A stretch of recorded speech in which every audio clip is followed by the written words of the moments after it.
अकेलापन भी कितना मुश्किल होता है ना। आपको भी बहुत तकलीफ होती होगी ना। खरं सांगू, हे घर मला खूप खायला उठतं आणि जेव्हा कोणी नसतं ना तेव्हा मला खूप एकटं वाटतं. इस घर के साथ आपकी बहुत सारी बेहतरीन यादें जुड़ी होगी ना।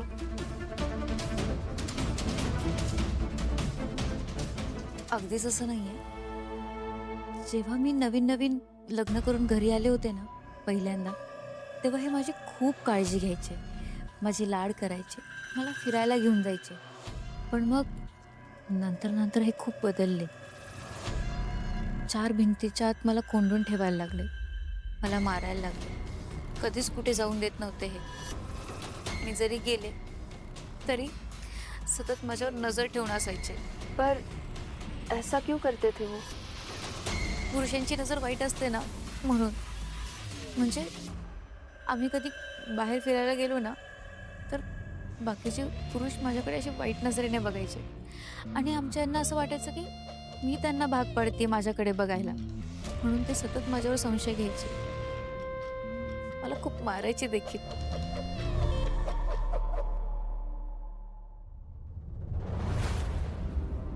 आप कहीं बाहर जा रहे हो क्या? नाही तो ये बैग हां, ते जुनं सामान, म्हणजे कपाटात खूप जुन्या साड्या झाल्या आहेत ना, तेच मी बाजूला काढून ठेवत होते बॅगेत. बाकी काही नाही. आपके चेहरे से ही पता चल रहा है आप मुझसे झूठ बोल रही है। मुझे पता है आपने उस नकली गोपाल के साथ भाग जाने का प्लान बनाया होगा, पर आपको कैसे बताऊं, वो फंसा रहा है आपको।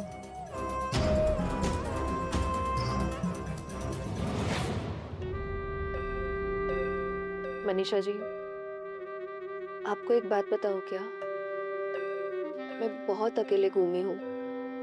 आपसे बहुत ज्यादा दुनिया देखी है मैंने, और मेरा तजुर्बा यही कहता है कि कभी कभी हम जो देखते हैं, हम जो सुनते हैं, वो हमेशा ही सच नहीं होता है। हमें लगता है कि कोई हमारी मदद करने की कोशिश कर रहा है, लेकिन ऐसा नहीं होता। असल में वो अपना ही फायदा ढूंढ के निकल जाता है। मेरे भी एक दोस्त के साथ किसी ने ऐसा किया था, किसी ने फंसाया था उसे, वो भी पैसों के लिए।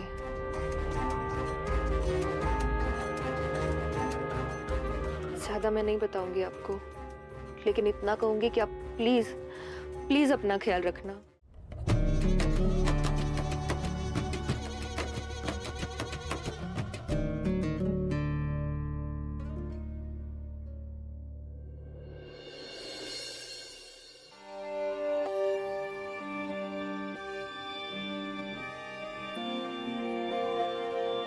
फायनली मी हे घर सोडतीये. जेव्हा लग्न होऊन या घरात आले होते तेव्हा असं वाटलं नव्हतं की हे घर मला इतकं त्रास देईल म्हणून, इथे एवढ्या भयंकर आठवणी माझ्या वाट्याला येतील म्हणून. पण आता मी या सगळ्यातून सुटणार आहे, कायमची.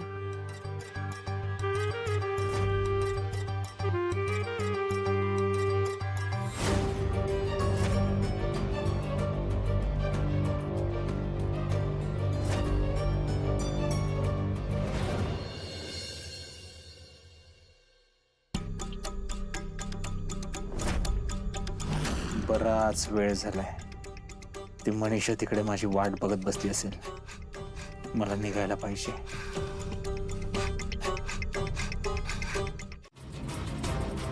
कुठं झालं? दुकानावर चालले.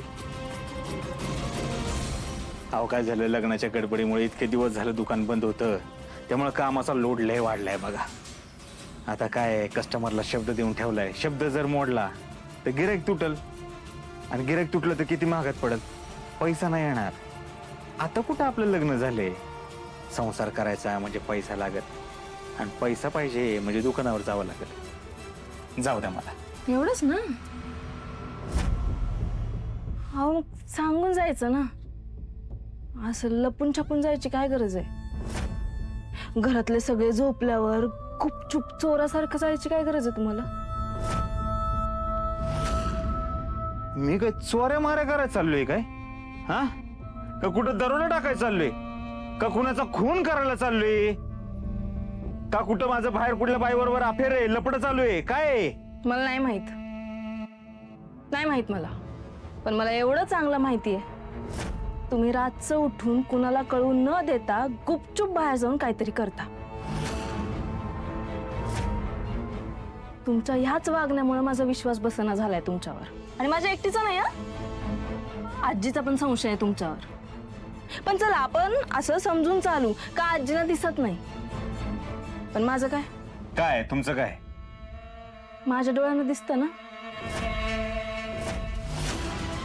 मी रोज हे माझ्या डोळ्यांनी बघतेय तरी तुम्ही मलाच ओरडताय. ओरडू नका तर काय करू. त्या दिवशी जर का लग्नाला होकार दिला नसता ना तुमच्या आई बापाने अंगावर रॉकेल टाकून स्वतःला संपवून घेतलं असतं. उगाच त्या दिवशी तुमच्या लग्नाला होकार दिला नाही तर आई बापा बरोबर तुम्ही पण गेला असता. उपकार केलेत मी तुमच्यावर समजा.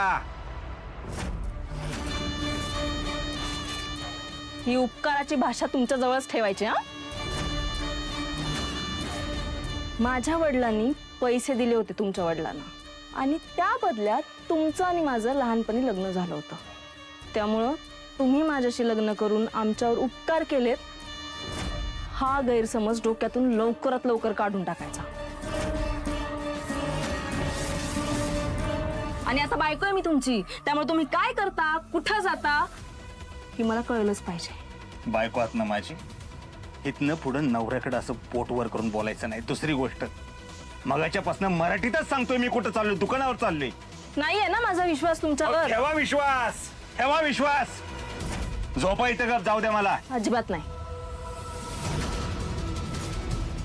मला एकदा सांगितलेलं कळत नाही का हो. मला दुकानावर जाऊ द्या. गप्प इथं झोपायचं.